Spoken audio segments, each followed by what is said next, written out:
Hello' everyone, নমস্কাৰ।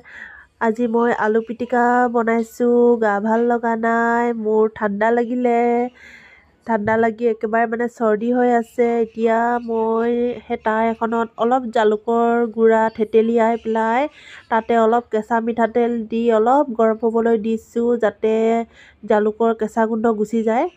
আনফালে আলু 3 পিচ ভাততে দি দিছিলোঁ। ইয়াতে অলপ এনেকৈ নিমখ ছটিয়াই ল'ম। তাতে অলপ পিঁয়াজ কাটি লৈছোঁ। ইয়াত এতিয়া এই গৰম কৰি লোৱা এইবিলাক মিঠাতেল আৰু জালুকৰ গুড়াবিলাক ওপৰতে এনেকৈ দি দিম। সকলোৱে জানে বাৰু কেনেকৈ পিটিকা খাব লাগে। মই এটা জাষ্ট চিম্পুল কৰি আপোনালোকক দেখালোঁ।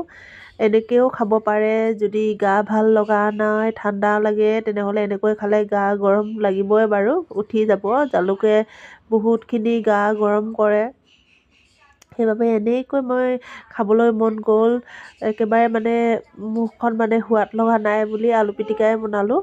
এতিয়া আলুবিলাক এনেকৈ হেতাখনৰ সহায়েৰে মই এনেকৈ হেঁচেকি হেৰি কৰিলোঁ। হাতেও কৰিব পাৰে, মোৰ হাতে কৰিবলৈ মন নাই, সেইবাবে মই হেতাখনেদি কৰি পেলালোঁ। এনেকৈ দেখিলে নহয় পূৰা ধুনীয়াকৈ মিক্স হৈ গৈছে। জলকীয়াও কাটিব পাৰে বাৰু, মই জলকীয়া দিয়া নাই, জালুকবিলাক যিহেতু বহুত জ্বলা হয়।